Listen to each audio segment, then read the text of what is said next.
Freddy Rodríguez Endara. A continuación, los invitamos a que conozcan un poco más de su trayectoria profesional. Doctor en Medicina y Cirugía en la Universidad Católica de Santiago de Guayaquil. Cirujano cardiovascular especializado en Argentina. Miembro del Colegio Argentino de Cirujanos Cardiovasculares. Miembro de la Sociedad Ecuatoriana de Cardiología. Jefe del Servicio de Cirugía Cardiovascular y miembro del staff médico del OVNI Hospital. Accionista, prestador médico de MEDEC. La principal causa de muerte en todo el mundo son las enfermedades cardiovasculares, las cuales corresponden a un conjunto de trastornos del corazón y de los vasos sanguíneos.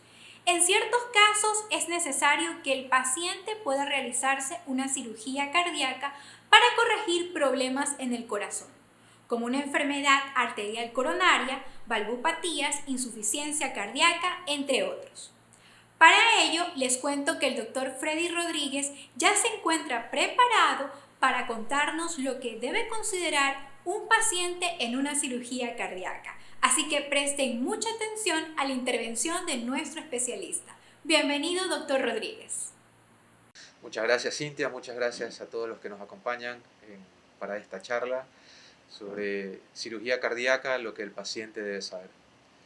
La cirugía cardíaca es un procedimiento quirúrgico destinado a aliviar o a curar diversas patologías, enfermedades del corazón, ¿no? Pero también para estructuras adyacentes, como son las venas cavas, que son las que llegan al corazón, las venas que traen la sangre al corazón de regreso, la aorta, que es el vaso principal del corazón, ¿no? Los vasos pulmonares, como la arteria pulmonar, que lleva la sangre hacia los pulmones para oxigenarse, y las venas pulmonares, que son los que traen de regreso a la sangre oxigenada al corazón. Además, el pericardio, pues, que es la envoltura del corazón, que a veces también tiene algunas patologías. El corazón es una bomba muscular, ¿no? Es el verdadero motor de nuestro cuerpo, puesto que él es el que moviliza la sangre, ¿no? La recibe y luego la moviliza. Late automáticamente alrededor de unas 3.000 millones de veces en alrededor de 75 años de vida. Se divide en cavidades tanto izquierdas como derechas. Hacia la derecha tenemos la aurícula derecha, ventrículo derecho, y hacia la izquierda, pues, la aurícula izquierda y el ventrículo izquierdo. Las cavas son las que, como les dije, reciben la sangre, ¿no? Del corazón, del resto del cuerpo, perdón, desoxigenada, y la introducen a la aurícula derecha. Luego, al pasar por el ventrículo derecho, son impulsadas hacia la arteria pulmonar. De la arteria pulmonar pasan al circuito pulmonar, ¿no? Donde se oxigena.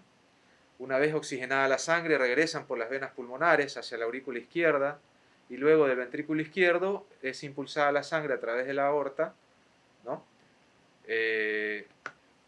Para irrigar todo el organismo. De lo que se podrían considerar los adelantos más notables en la cirugía cardíaca para poder tratar patologías inherentes al corazón, tenemos la bomba de circulación extracorpórea, que es la que viene a reemplazar este circuito cardiopulmonar en el momento en que está operando. La bomba de circulación extracorpórea, que también llamada bomba corazón-pulmón, es la que viene a reemplazar este circuito cardiopulmonar natural cuando lo estamos operando el corazón, ¿no? De esa manera, pues, esa máquina se presta para oxigenar y a su vez impulsar la sangre. Además, tenemos las técnicas de enfriamiento corporal, que son los que nos permiten realizar la cirugía, ¿no? Sin mayor daño de los tejidos. Entonces, como les decía, la sangre en el circuito cardiopulmonar, una vez que está conectado a la bomba, tenemos unas tubuladuras que sacan la sangre de la aurícula derecha o de las cavas, ¿no? Y la llevan hacia un reservorio que se llama oxigenador, ¿no? Luego es impulsada a través de una bomba que puede ser centrífuga o puede ser por rodillos según la elección del cirujano o el requerimiento del paciente, y pasa luego a un intercambiador de temperatura y además oxigena la sangre. Esa oxigenación se establece a través de, ese segmento libera unas burbujas de oxígeno que actúan similar a lo que ocurre en el circuito a nivel pulmonar, ¿ya? Que difunde el oxígeno hacia el interior de los glóbulos rojos. Una vez en el interior de los glóbulos rojos, pues ya tenemos una sangre que pasa de ser oscura, desoxigenada, a ser rojo vivo oxigenada. Este pasaje es obviamente rápido, ¿no? Y luego, antes de llegar en el trayecto, pues hay un receptor de burbujas que impide que lleguen burbujas al cuerpo, ¿no? Pasando finalmente a una tubuladura que llega hacia la aorta, ¿ya? De esta manera, pues, tenemos ya la parte que concierne al circuito cardiopulmonar.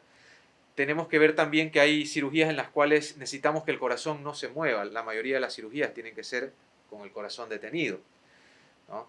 Entonces, adicional a esto, tenemos las técnicas de enfriamiento corporal. Al disminuir la temperatura, ¿no? de la sangre, el corazón se empieza a detener, ¿sí? Sumado a esto, se utiliza una solución rica en potasio que también ayuda a detener el corazón, ¿no? que también es fría. Entonces, eso mantiene el corazón detenido. Se dice que la baja temperatura permite que el metabolismo de los tejidos disminuya, entre ellos los del corazón, ¿no? Y eso favorece a que el corazón resiste o tolere de 2 a 4 horas de cirugía, ¿no? Dependiendo del tipo de cardioplegia y de temperatura que se utilice. Tenemos que ver que es importante establecer cuál es el equipo quirúrgico que va a participar. Acá no es solo el cirujano el que interviene. Acá tenemos el cirujano cardiovascular, que obviamente es quien dirige la cirugía, pero también participan cirujanos ayudantes, expertos también en la materia, cirujanos cardíacos, que colaboran en la cirugía. Además, un anestesiólogo cardiovascular que no solo tiene el fundamento de una anestesia general, lo cual es dormir y mantener ventilado al paciente. El anestesiólogo cardiovascular, pues, en esa subespecialidad, ellos monitorean al paciente de manera cardíaca, hacen manejo cardiovascular intraoperatorio, lo cual es indispensable para este tipo de cirugías. Es más, muchas veces en algunos centros, como en el nuestro, el anestesiólogo cardiovascular es quien dispone de la cardioplegia, de la solución que detiene al corazón, como lo habíamos mencionado, ¿sí? Contamos con un perfusionista, alguien licenciado o licenciada experta en el manejo de la bomba de corazón-pulmón, ¿no? Es parte del engranaje, quién nos maneja la bomba. Además, pues tenemos digamos, auxiliares cardiovasculares, pues tanto instrumentadoras como circulantes de quirófano que manejan también el tema, ¿no? Porque todo esto, pues, es un proceso que no puede detenerse, tiene que ser fluida la cirugía. Bueno, eso en cuanto a la parte general. Me gustaría hablar de las cirugías más comunes. De esas tenemos la más frecuente, la más común, sigue siendo el bypass coronario o puente coronario, ¿ya? Es la intervención definitivamente cardíaca más común en la actualidad. ¿Qué se utilizan para hacer puentes? Los puentes tienen un fundamento esencial. Si yo tengo una arteria y tengo una lesión en algún punto de esa arteria, significa que por delante o más allá de esa lesión no está llegando de manera adecuada sangre, o definitivamente no llega. Y entonces el músculo sufre y se puede infartar, o puede tener disminución de su aporte sanguíneo, de su oxigenación. Y entonces el paciente cursa con lo que se llama una angina, un dolor de pecho por falta de oxigenación.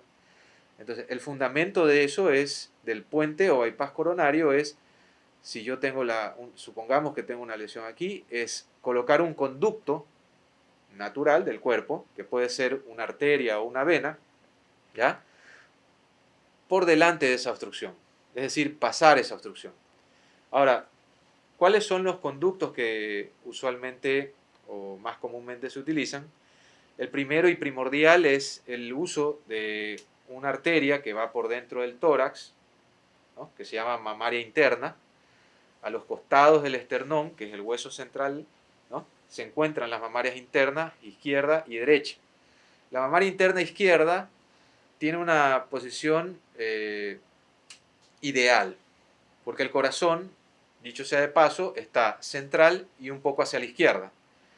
Entonces, en dicha posición, pues, el utilizar este vaso, prácticamente el despegarlo, descolgarlo del pecho, ¿no?, hace que caiga directamente sobre esta arteria en particular, que es la descendente anterior, vaso preferido para ese tipo de conducto.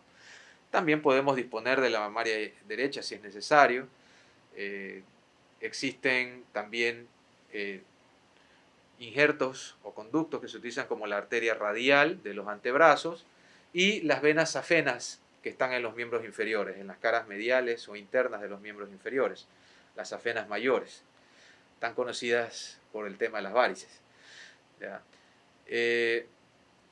Entonces, una vez colocado el injerto, estamos creando una nueva ruta por la cual la sangre pasa y obviamente se espera, pues, en la mayoría de los casos, pues, una mejoría del paciente.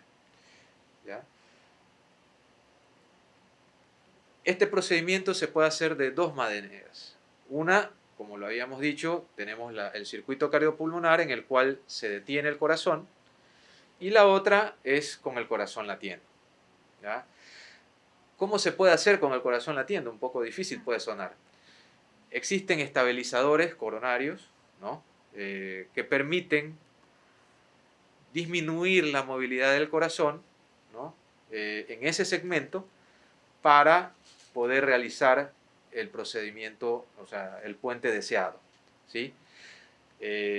También hay otras, digamos, posturas que uno adopta con el corazón, pero básicamente, digamos que los estabilizadores son los que finalmente nos ayudan de manera primordial en este procedimiento.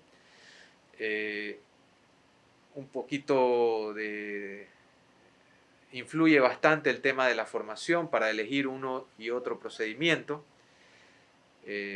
Claro está que en casos de una isquemia, es decir, de una enfermedad arterial severa, siempre se preferirá, pues, realizar el procedimiento con el corazón detenido y asistido por la bomba de circulación extracorpórea.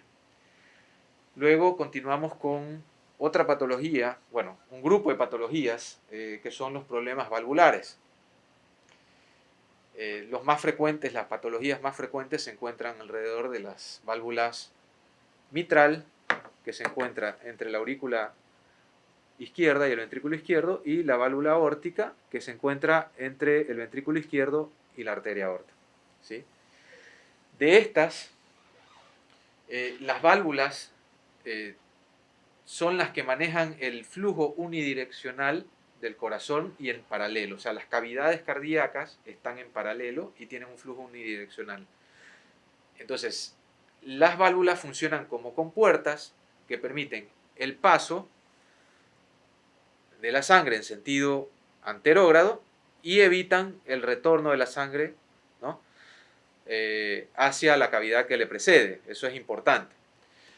Cuando nosotros tenemos problemas con las válvulas, ¿no?, estas pequeñas compuertas empiezan a fallar, eso se altera y puede generar grandes repercusiones en el paciente. Entonces, hablamos primero de las estenosis. Las estenosis son estrechamientos, endurecimiento de la válvula, engrosamiento de la válvula, que con el paso del tiempo va limitando el orificio efectivo por el cual debe pasar la sangre. Entonces, si se estrecha demasiado, complica, genera trastornos de gradiente y de volumen, gradientes de presiones, es decir, si yo tengo una estrechez, voy a tener que vencer con más fuerza ese sitio para poder dar flujo por delante de esa obstrucción. Esa sobrecarga genera alteraciones tanto en las paredes de los ventrículos como en las aurículas, y se van transmitiendo de manera retrógrada, afectando inclusive el circuito pulmonar. Pueden producir hipertensiones pulmonares, ¿ya? Y luego, pues si empezamos del lado izquierdo, afectar también el lado derecho del corazón y así sucesivamente, ¿no? Lo cual se llamaría pues una insuficiencia cardíaca. Si es que las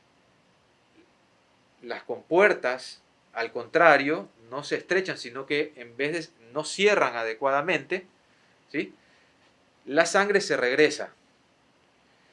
Y eso se llama insuficiencia cardíaca, ¿ya? Insuficiencia valvular. La insuficiencia valvular, asimismo, genera estos mismos compromisos de gradiente de volumen, gradiente de presión y de volumen, que van comprometiendo asimismo de manera retrógrada el corazón.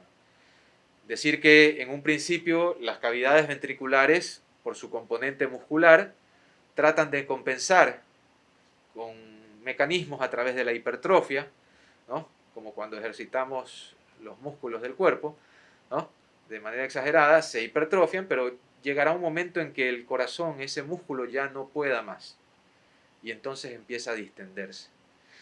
Es cuando en general los pacientes tienen síntomas ya moderados o severos, ya entran en falla cardíaca, en insuficiencia cardíaca. ¿Okay? De las técnicas quirúrgicas que se establecen para estos dos tipos de patologías, pues, está en el caso de la estenosis, está la reparación o la dilatación de la válvula. Muy pocas veces se puede realmente dilatar, solo en casos especiales. En general son pacientes que por la textura de la válvula requieren un recambio valvular. En el caso de la regurgitación o insuficiencia valvular, existen dos técnicas, una que es la reparación de la válvula. Cuando esto es factible, siempre se va a preferir repararla, o un recambio de válvula. Ahora, cuando hablamos de recambio de válvula, tanto para, ya que estamos en el tema mencionando las válvulas aórticas y las mitrales, existen dos tipos de válvulas, las válvulas biológicas y las válvulas mecánicas. Las válvulas biológicas son de componente humano, como los homoinjertos, y también tenemos de origen animal, que son de origen porcino o bovino. Estas válvulas tienen una durabilidad, dependiendo del tipo de válvula, de alrededor de 10 a 20 años. Se pueden recambiar si es necesario. Las válvulas mecánicas son válvulas que están diseñadas para sobrepasar nuestro tiempo de vida, duran más de 100 años, ¿sí? El único punto en contra es que requieren lo que se llama anticoagulación. La anticoagulación es lo que hace que se evite, ¿no?, formar trombos. ¿Por qué? Porque la válvula es un medio extraño al cuerpo y la sangre se tiende a agregar, ¿no?, a coleccionar en la válvula. Entonces, si no está anticoagulada la persona, se van a formar trombos, y eso puede generar, bien sea embolias arteriales, ¿ya?, o inclusive ocluir totalmente el paso de la sangre, como que si fuera una estenosis severa. Entonces, para evitar esto hay que anticoagular. Siguiendo con el tema, Cintia, por favor, sé que tenemos preguntas del público. Muchas gracias, doctor Rodríguez. Ahora entramos a la parte de preguntas donde las personas que se inscribieron de diferentes partes del país tuvieron la oportunidad de dejarnos sus inquietudes al correo webinar@medexa.com. Comenzamos con la primera pregunta. ¿Es posible que un adulto mayor pueda realizarse una cirugía de corazón abierto? Sí se puede. Para ello se debe valorar qué tan severa es la enfermedad, en qué grado afecta su función y cuánta reserva tiene el paciente. Cuando me refiero a cuánta reserva es el corazón, como lo habíamos mencionado previamente, está sometido a una sobrecarga no habitual y es muy probable que, dependiendo del tiempo de la enfermedad, ese corazón ya no pueda responder a nuevos cambios. Entonces hay que, digamos, el grado de recuperación depende de qué tanto ese músculo pueda responder a la nueva válvula, en este caso, pues, o al nuevo puente, ¿ya? Nosotros le cambiamos ya al cambiar la válvula, ya le quitamos ese exceso de presión que tenía, ese exceso de volumen que tenía, ¿ya? En caso de las cirugías valvulares, y en el caso de las coronarias, empezamos a aportar oxígeno que le estaba faltando o que no le estaba llegando de manera adecuada. Entonces, dependerá de la respuesta del corazón. Mayormente, si se seleccionan bien los casos, ¿no? El paciente, digamos, el porcentaje de mejoría de los pacientes son muy altas. Una persona de la ciudad de Guayaquil nos consulta qué exámenes se deben efectuar al proponer una cirugía cardíaca. Bueno, la valoración prequirúrgica, sobre todo está al mando del cardiólogo. Uno obviamente también revisa todos estos exámenes prequirúrgicos. Empezamos a mencionar el más básico, como un electrocardiograma, para ver si hay signos de disminución de flujo, puede verse signos de isquemia, dicho en términos médicos, ¿no? La falta de oxigenación genera unos cambios de ondas. Pueden haber arritmias generadas bien sea por los problemas coronarios o valvulares. De ellas, inclusive en los trastornos valvulares, cuando hay sobrecargas de la aurícula izquierda, se presentan, lo más frecuente es ver la fibrilación auricular. También, pues, continuando, pues tenemos la ecocardiografía, ¿no? Que nos permite ver, en conjunto con la resonancia, las funciones, la viabilidad del miocardio, la función del corazón, las alteraciones estructurales en el tema de las válvulas, ¿no? Qué tanto se mueven ciertas partes del músculo cardíaco, ¿ya? Que es importante sobre todo cuando tenemos lesiones coronarias que podrían afectar una más que otra parte de dichos ventrículos, ¿ya? Y que también nos pueden, cuando hablamos de viabilidad, pues determinar si se puede o no realizar el puente, porque si es un tejido que ya está infartado, necrosado, probablemente ese tejido ya no responda al restablecimiento del flujo, por ejemplo. Se realizan también ergometrías, que son pruebas de esfuerzo, ¿no? En la banda sin fin, por ejemplo, o también se pueden hacer con medicación, en caso de pacientes pues, que tengan limitación de movilidad, ¿no? Para estimular y ver si hay algún tipo de cambio electrocardiográfico con el esfuerzo.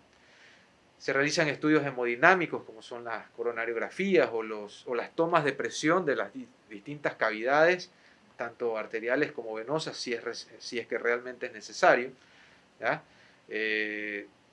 Para poder aumentar, digamos, el criterio diagnóstico. Son de vital importancia, especialmente digamos, en la estructura anatómica de las coronarias, como lo mencioné hace un rato. Además, pues, también se cuenta, cuando hablamos de coronarias, de la angiotomografía coronaria, que nos permite establecer, asimismo, adicional a la anatomía de las coronarias, establecer, digamos, la concentración de calcio en las arterias, ¿ya? Que puede ser importante al momento también de decidir la cirugía de corazón.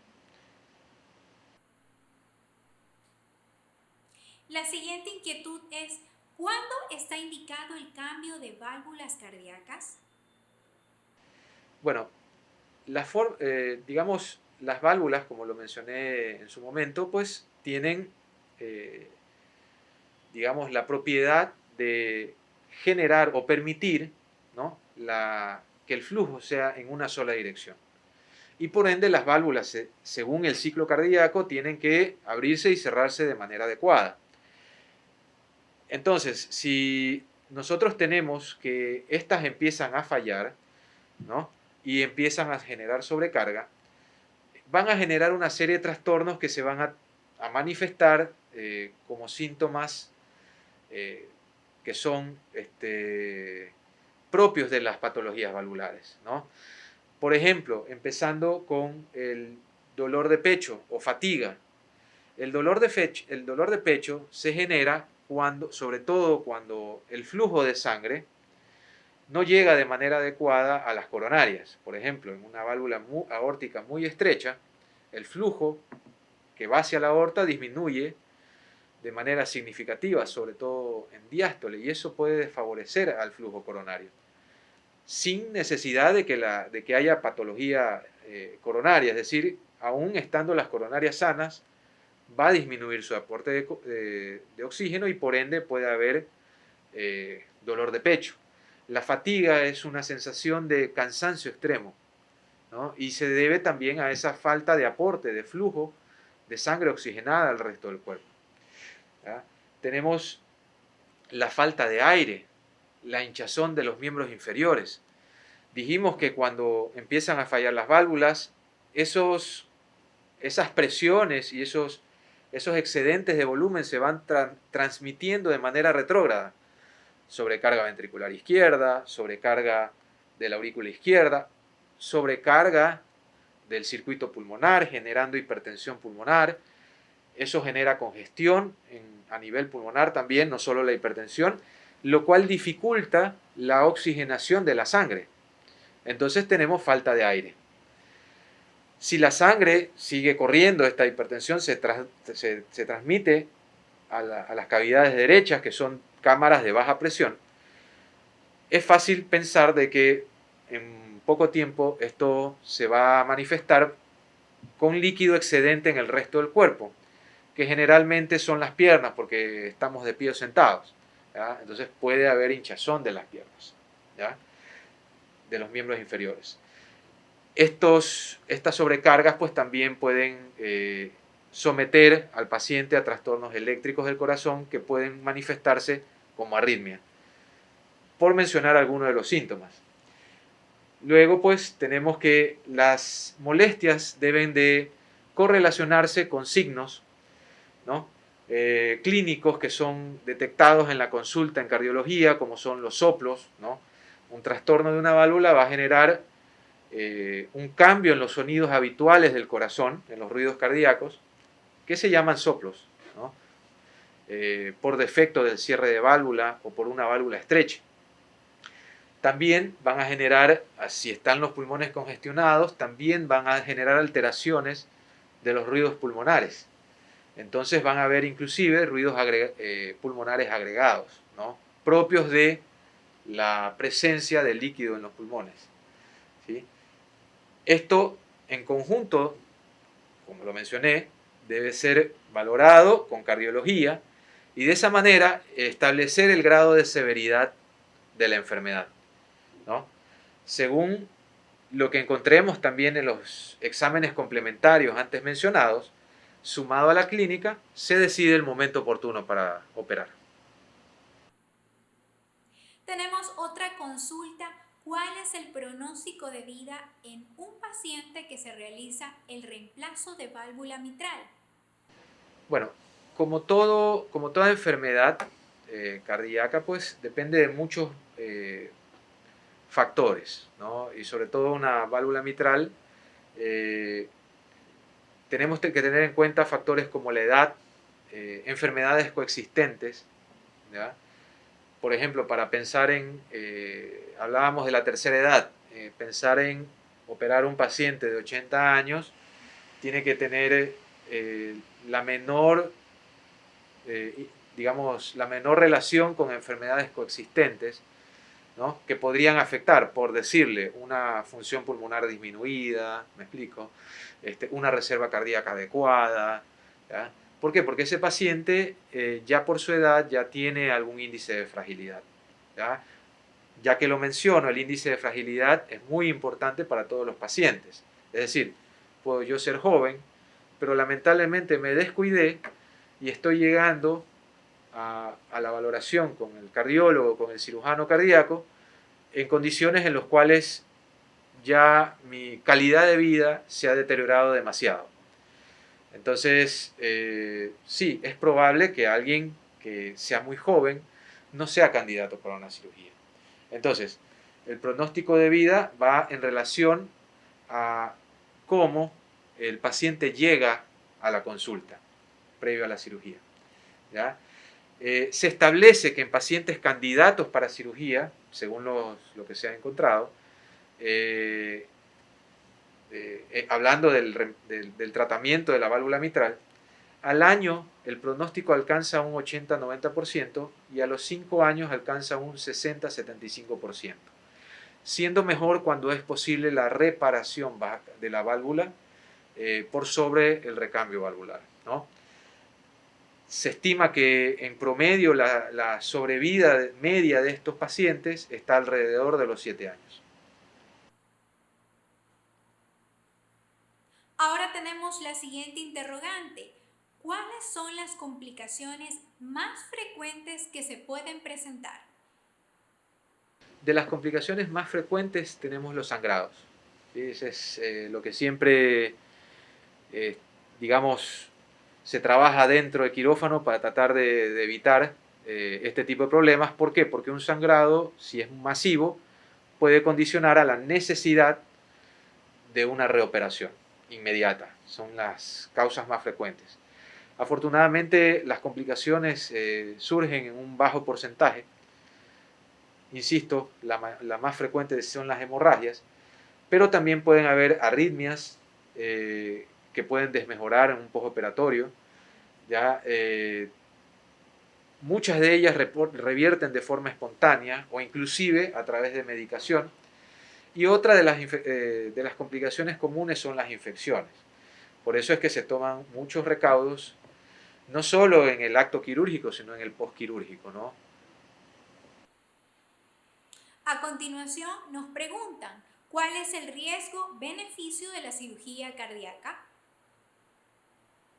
Bueno, el riesgo siempre va a ser someterse a una cirugía y sobre todo cuando hablamos de una cirugía de tan alta complejidad como la cardíaca, ¿ya? Porque tenemos que considerar que siendo el motor al que estamos operando, siempre va a haber un pequeño porcentaje inclusive de complicaciones, de existencia de complicaciones, ¿no? Y un mínimo porcentaje también de mortalidad, de fatalidad del procedimiento. El beneficio en general es que desaparezcan los síntomas y obviamente mejore la calidad de vida del paciente, ¿no? Primero le salvamos el riesgo de vida que tiene el paciente y luego le mejoramos la calidad de vida. O sea, uno va de la mano, ¿no?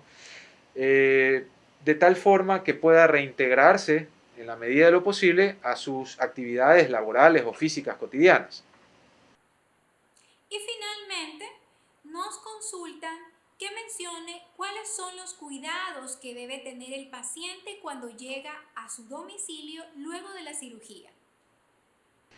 Finalmente, pues mencionar, así como mencioné el periodo de cicatrización de la herida, es importante pensar que todo este proceso, ¿no? Este músculo que ha estado enfermo, quién sabe de manera aguda o súbita o de manera crónica, requiere pues un tiempo también para restablecerse que va alrededor de los 3 a 6 meses según la evolución de cada persona.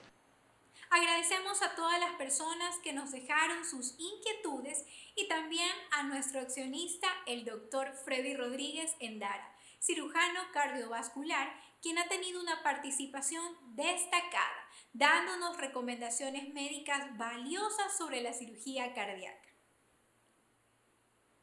Bueno, agradezco a usted, Cintia, y a MEDEC, además a los que estuvieron presentes durante la charla.